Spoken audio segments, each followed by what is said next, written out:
4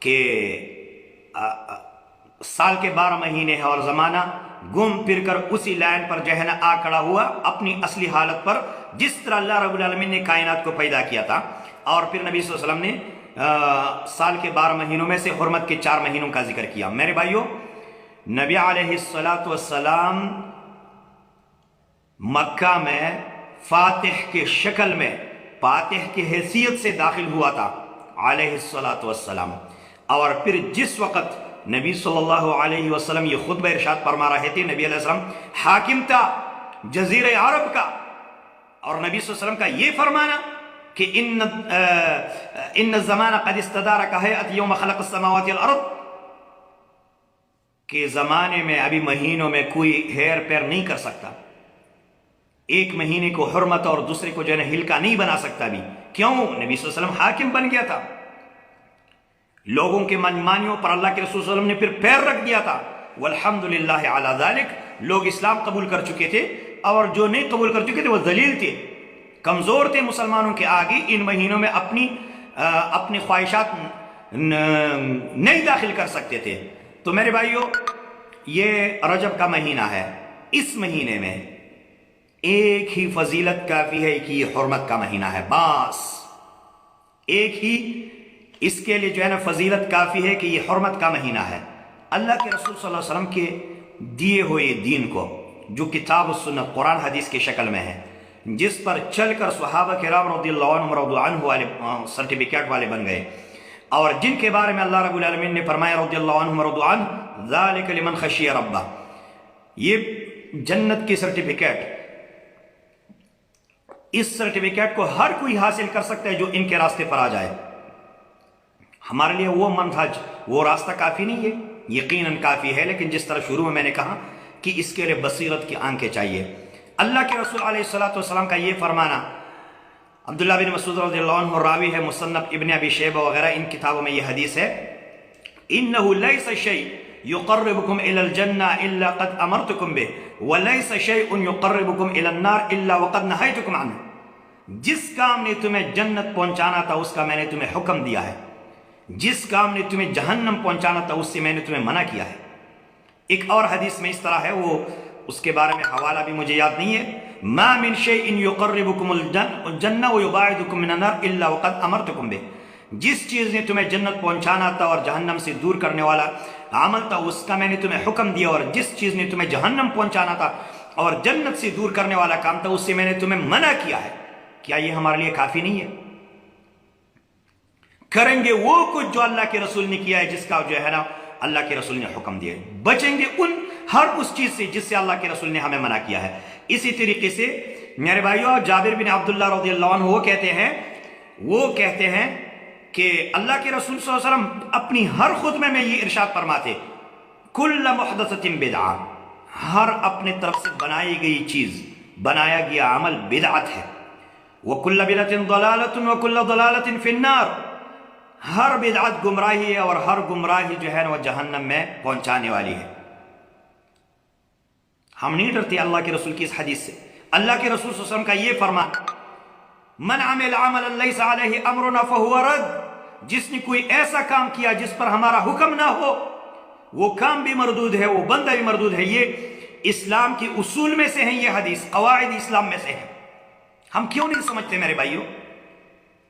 جو پیٹو مولوی ہے، جو لوگوں کے مال کو کھاتے ہیں، ہر چیز کو ہڑپ کر جاتے ہیں، ہر بہترین اور ہر قیمتی چیز کو اپنے عوام سے اس کو اپنا خیر خواہ سمجھتے ہیں، اور جو بغیر کسی جو ہے نا وہ طمع اور لالچ کے تمہیں اصل دین بیان کرتا ہے، دیکھو دین بھی اصل بیان کرتا ہے، وہ بھی بغیر طمع اور لالچ کے ان کو جو ہے نا تم لوگ اپنا دشمن سمجھتے ہو۔ کیا یہ عقل مندی کا تقاضا ہے؟ کیا یہ بصیرت کا تقاضا ہے؟ کیا جو آنکھیں قرآن نے ہمیں دیے ہیں ان آنکھوں سے ہم نے ان لوگوں کو نہ اپنے دشمن کو پہچانتے ہیں، نہ اپنے دوست کو پہچانتے ہیں؟ جو نئے خرافات لائے انہی کے پیچھے ہم چلنے لگتے ہیں، بغیر پوچھ کے، بغیر تحقیق کے۔ انا للہ و انا الیہ راجعون۔ اور یہ امام مالک رحمہ اللہ ان کا عجیب قول ہے، من ابتدع فی الاسلام بدعتا یراها حسنہ، جس نے اسلام میں کوئی بدعت جاری کی پھر بھی اس کو اچھا دیکھا، اچھا جانا، فقد زعم ان محمد صلی اللہ علیہ وسلم خان الرسالہ، اس نے نبی علیہ السلام پر رسالت میں خیانت کا گمان کر دیا. لأن اللہ تعالی یقول اليوم اکملت لکم دینکم واتممت علیکم نعمتی ورضیت لکم الاسلام دینا، آج میں نے تم پر اپنی نعمت کو تمام کر دیا، دین اسلام کو میں نے تمہارے لیے پسند کیا. میں تم سے اگر راضی ہوتا ہوں تو دین اسلام پر، اور اپنی نعمتیں میں نے تم پر تمام کر دیے. اس تمام اور کامل دین کو اگر کوئی نہیں فالو کرتا، اس میں اپنے طرف سے منمانیاں داخل کرتا ہے، تو وہ میرے بھائیوں، وہ لوگ اسلام میں جو ہے نا، وہ جو اپنے طرف سے منمانیاں کرتے ہیں، وہ اللہ کے رسول صلی اللہ علیہ وسلم پر رسالت میں خیانت کا گمان کرتے ہیں کہ نبی صلی اللہ علیہ وسلم نے دین کو پورا نہیں پہنچایا. انا للہ و انا الیہ راجعون. شاعر کہتا ہے من کان یرغب فی النجات فما له غیر اتباع المصطفى فیما اتا ذاک السبیل المستقیم وغیرہ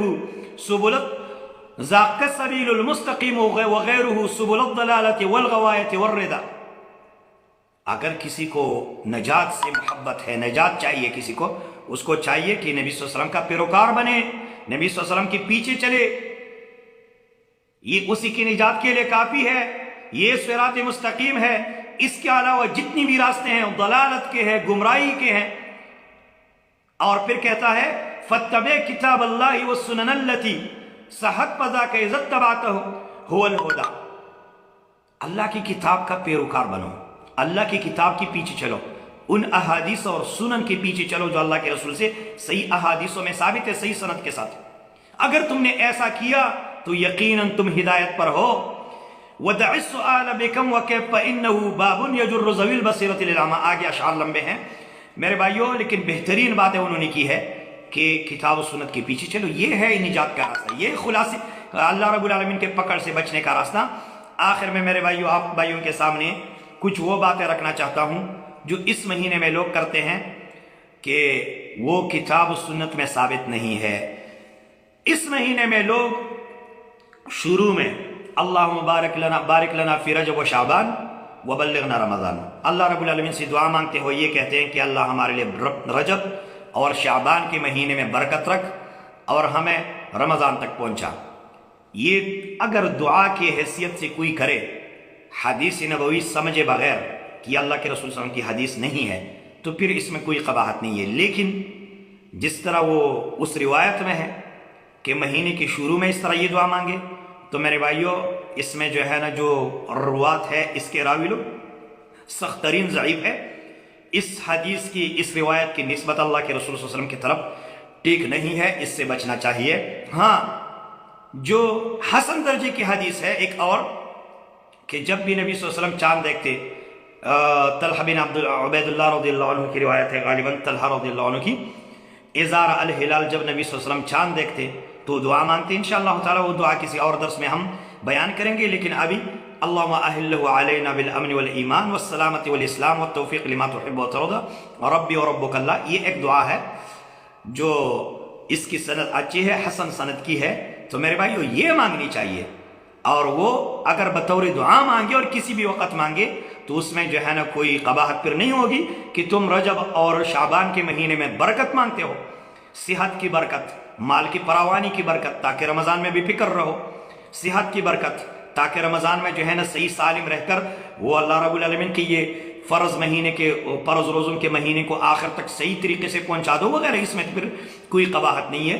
برکت تمہارے لیے ہو تاکہ اس مہینے میں زیادہ سے زیادہ اعمال تم بجا لاؤ، تاکہ تیار رہو. تیاری تو ایک الگ بات ہے، وہ تو سلف سے ثابت ہے کہ وہ بہت پہلے سے دعائیں مانگتے تھے کہ اللہ ہمیں رمضان تک پہنچا. تو اس میں پھر قباحت نہیں ہوگی اور اس میں کوئی قباحت نہیں ہوگی. اور اس کو اگر حدیث رسول کا درجہ دیتے ہو تو بغیر سند کی کوئی بات نہ کرو، اور اس کی سند ٹھیک نہیں ہے. رجب کے مہینے کی عمر کی فضیلت وہ بھی کوئی چیز نہیں. جس نے بھی جو ہے نا جس وقت بھی عمرہ ادا کرنا ہے ادا کرے، اس میں ایک فضیلت ہے. اور رمضان مبارک کے مہینے کے روزے کی جو ہے نا وہ فضیلت ایک الگ فضیلت ہے. لیکن اس مہینے میں کوئی خاص فضیلت نہیں ہے عمرے کی، وہ فضیلت ہے جو سال بھر ہے بس. تو جو لوگ اس مہینے میں کثرت سے پہلے وہ رجب کے مہینے میں عمرے ادا کرتے تھے، اگر اس نیت سے کہ یہ رجبی عمرہ ہے، یہ بدعت ہے. دیکھو، اسلامی عمل، کتاب و سنت پر ثابت عمل، لیکن اپنی طرف سے تھوڑی سی چینجنگ کے ساتھ اس کو ادا کرو، بدعتی بنو گے، اللہ رب العالمین کی دین میں اپنے طرف سے اضافہ کرنے والے بنو گے۔ بدعت اتنی قبیح چیز ہے، اسی وجہ سے کسی نے کیا کہا، ان البدعۃ قرینۃ الشرک فہی تنافی شہادۃ ان محمد رسول اللہ، ان محمدا رسول اللہ، کما ان ینافی شہادۃ اللہ الہ الا اللہ، کہ بدعت وہ شرک کا ساتھی ہے، جس طرح شرک نے لا الہ الا اللہ کی نفی کی ہے، اللہ رب العالمین کی عبادت میں کسی اور کو داخل کیا ہے، اسی طریقے سے بدعت نے جو ہے نا کیا کیا ہے، بدعت نے اللہ کے رسول علیہ السلام کے ساتھ کسی اور کو شریک کیا ہے رسالت میں، مولویوں کو، پیروں کو۔ اور امام ابن تیمیہ رحمہ اللہ کہتے ہیں کہ زنا بدعت سے جو ہے نا وہ اخف ہے، کیوں؟ زنا سے لوگ توبہ کرتے، بدعات سے نہیں کرتے۔ اور پھر جو ہے نا سفیان ثوری رحمہ اللہ کا قول ذکر کیا ہے کہ بدعت جو ہے نا شیطان کو بہت پسند ہے، کیوں؟ فَإِنَّ الْمَعْصِيَةَ يُتَابُ مِنْهَا وَأَمَّا الْبِدْعَةُ فَلَا يُتَابُ مِنْهَا۔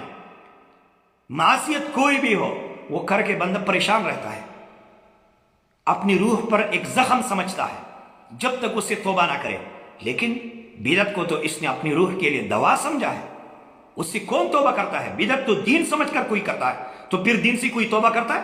اور حقیقت یہ ہے کہ وہ دین نہیں ہے۔ تو میرے بھائیوں، اسی طریقے سے رجب کے مہینے کا عمرہ اور پہلی شب کو، جمعرات کے پہلی رات اس مہینے میں جو آ جاتی ہے، صلاۃ الرغائب لوگ پڑھتے تھے پرانے زمانے میں، مبتدعین بالخصوص روافض، جن کا اسلام کے ساتھ تو کوئی تعلق نہیں ہے، لیکن بعض نام کے جو ہے نا اہل سنت والجماعت بھی یہ کام کرتے تھے، ہو سکتے اب بعض علاقوں میں ہو۔ کیوں؟ یہ بدعت ایسی چیز ہے، بدعت کے سمجھنے کے لیے ایک بات ذہن میں یاد رکھو، اور اس کو کسی اور کے سامنے رکھ بھی سکتے ہو کہ سنت انٹرنیشنل ہے، سنت عالمی ہے، سنت کہیں پر بھی جاؤ تو سنت طریقہ وہی ہے جو اللہ کے رسول سے ثابت ہے، چاہے کسی بھی ملک میں جاؤ، مصر میں جاؤ، لیبیا میں جاؤ، ترکیہ میں جاؤ، کسی بھی ملک میں، ہندوستان میں، بنگلہ دیش میں، پاکستان میں، افغانستان، کہیں پر بھی جاؤ، سنت طریقے پر کوئی عمل کرے تو ایک ہی طریقہ ہوگا، یہاں وہاں۔ کیوں؟ سب کی نسبت اللہ کے رسول کی طرف ہے، سب کا عمل جو ہے نا نبی صلی اللہ علیہ وسلم کی حدیث کو پریکٹیکلی عملی شکل دے کر کرتے ہیں، تو اس میں پھر اختلاف نہیں ہے۔ لیکن بدعت ہر علاقے کے الگ الگ بدعات ہے، ہر علاقے کے الگ الگ بدعات ہے، فلہذا رجب کے مہینے میں بہت سارے ایسے بدعات ہیں جو ہمارے لوگ نہیں جانتے، الا یہ کہ کسی نے کتاب میں پڑھ لیا ہو، الا یہ کہ کسی کے علم میں آ گیا ہو، بس۔ تو صلاۃ الرغائب لوگ پڑھتے تھے، اب بھی لوگ پڑھتے ہیں۔ اسی طریقے سے اس مہینے میں کثرت نوافل اور روزے، اس مہینے کی خصوصیت میں داخل کرنا، یہ بھی بدعت ہے۔ اگر اپنے آپ کو بند تیار کرنے کے لیے روزے رکھے اہتمام کے ساتھ، اس طرح کہ اس کو جو ہے نا رجب کے مہینے کی خصوصیت نہ سمجھے، سوموار کے دن کا روزہ عام مہینوں میں ثابت ہے، جمعرات کا روزہ ثابت ہے، ایام 20 کے روزے ثابت ہے، اس کو بندہ کرے اور پھر اس اہتمام اس کے علاوہ بھی کرے تو کوئی قباحت اس میں نہیں ہے کہ بھائی میں اپنے روزوں کو جو رمضان المبارک کے مہینے میں آنے والے ہیں اس کو سنوارنے کے لیے، تلاوت کی قرآن سے بھرنے کے لیے اور نوافل سے بھرنے کے لیے اور ذکر و اذکار سے کرنے کے لیے، روزے رکھنے کے لیے میں ایک عملی زندگی اپنانا چاہتا ہوں، تعلیم کے طور پر کرے، لیکن اس مہینے کی خصوصیت میں وہ نہ سمجھے، بس یہ بات کافی ہے۔ اور جو خصوصیت سے لوگ روزے رکھتے ہیں وہ بدعت ہے۔ ہزاری نام کے ایک روزے کو، میں نے جس طرح کہا نا، بدعات کو، بہت سارے بدعات کو ہم نہیں جانتے، صرف کتابوں میں پڑھ لیا ہے، سن لیا ہے۔ تو یہ روزہ بھی روافض رکھتے تھے، عام لوگ روافض ان کی جو ہے نا وہ بھی اس سے جو ہے نا وہ نابلد ہے، ان کو نہیں معلوم، اور یہ روزہ جو ہے نا بہت سارے لوگ رکھتے تھے، تو یہ بھی بدعت ہے۔ اسی طریقے سے وہ رجب کے جو کنڈے ہیں اس کے بارے میں انشاءاللہ تعالی میں بات کروں گا، معراج کے بارے میں بھی انشاءاللہ تعالی بات کروں گا، اور اسی طریقے سے مصنف عبد الرزاق میں ایک روایت وہ پائی جاتی ہے، اس میں یہ ہے کہ 5 راتوں کو جو ہے نا دعا رد نہیں ہوتی، دعا کی قبولیت کے مکانات میں سے ہیں وہ جگہ، وہ اوقات، جن اوقاتوں میں جو ہے نا اللہ رب العالمین دعائیں قبول کرتا ہے، تو اس میں ایک یہ ہے کہ رجب کے مہینے کی پہلی شب جمعہ کو دعائیں قبول ہوتی ہیں۔ اسی طریقے سے یہ بھی ذکر کیا ہے کہ 15 شعبان کی رات کو اور عیدین کی رات کو، اور یہ تو میرے بھائیوں صحیح بات یہ ہے کہ وہ حدیث بھی ثابت نہیں ہے اللہ کے رسول سے، یعنی دعاؤں کے لیے ان اوقات کو فضیلت کے لیے سمجھ کر یہ ثابت نہیں ہے۔ دعا کسی بھی وقت کر سکتے ہو، لیکن رجب کے پہلی رات کو جو ہے نا دعا قبول کرنے کے لیے وقت سمجھ کر، یہ بدعت ہے۔ کیوں؟ وہ روایت ہی نہیں ہے۔ اسی طریقے سے یہ امام حجر رحمہ اللہ نے اپنی کتاب تبیین العجب بما ورد فی فضل رجب، انہوں نے امام حجر اسقلانی رحمہ اللہ نے بہت سارے ایسی روایت کو ذکر کیا جو موضوع من گڑت ہے، اور اس پر انہوں نے تفصیلی ادھر بات کی ہے۔ فلہذا میرے بھائیوں ہمارے لیے اتنی بات کافی ہے کہ رجب کا مہینہ حرمت کا مہینہ ہے۔ دل کے آنکھوں سے اس مہینے کی حرمت کو سمجھو، تو جو لوگ اس مہینے میں پلانے عمل کو فضیلت دے کر سمجھ کر ادا کرتے ہیں اور اس میں وہ بدعات انجام دیتے ہیں، اللہ کی قسم تم صرف اپنے ایمان کے بصیرت میں اور ایمان کے حلاوت میں اور ایمان کے مزے میں جو ہے نا اس بات میں اور ہی جو ہے نا اپنے لیے ایمان میں بڑھوتری پاؤ گے کہ اللہ کے رسول صلی اللہ علیہ وسلم نے اس مہینے کو حرمت دی ہے، اللہ رب العالمین نے اس مہینے کی حرمت کو بیان کیا ہے، بس ہمارے لیے یہ بات کافی ہے۔ اور جو بدعات کرتے ہیں، خرافات کرتے ہیں، بدعات خرافات سے دلوں میں نورانیت نہیں پیدا ہوتی، اندھیرے پیدا ہو جاتے ہیں، اجالے نہیں آتے، ظلمات آتے ہیں۔ فلہذا میرے بھائیو ہمارے لیے کتاب و سنت قرآن حدیث یہ کافی ہے۔ اس میں جتنی بھی فضائل ہے، جتنی بھی اوقات میں وہ اپنے عملی زندگی میں لا کر آپ کے جنت کے لیے جانے کے لیے کافی ہے، جہنم سے بچنے کے لیے کافی ہے۔ اور بدعات خرافات یہ جہنم کے راستے ہیں، اس سے اپنے آپ کو بچاؤ، دوسروں کو بھی بچاؤ، دوسروں کو بھی دعوت دو، اپنے اہل و عیال کو بھی کتاب و سنت کی طرف رغبت دلاؤ کہ یہ آپ کے فرائض میں سے ہے کہ اپنے اہل و عیال کو کتاب و سنت کے منہج پر لے آؤ۔ یہ ہم سے اسلام کا تقاضا ہے، یہ ہم سے اسلام کی چاہتے ہیں، اور باقی خرافات وہ شیطانی راستے ہیں۔ اللہ رب العالمین سے دعا ہے کہ اللہ ہمیں کتاب و سنت پر زندگی گزارنے کی توفیق عطا فرمائے، اسی طرح ہمیں اللہ رب العالمین دعوت دینے کی توفیق عطا فرمائے۔ جزاکم اللہ خیرا، وصلی اللہ وسلم وبارک علی نبینا محمد وعلی آلہ واصحابہ اجمعین، والسلام علیکم ورحمۃ اللہ۔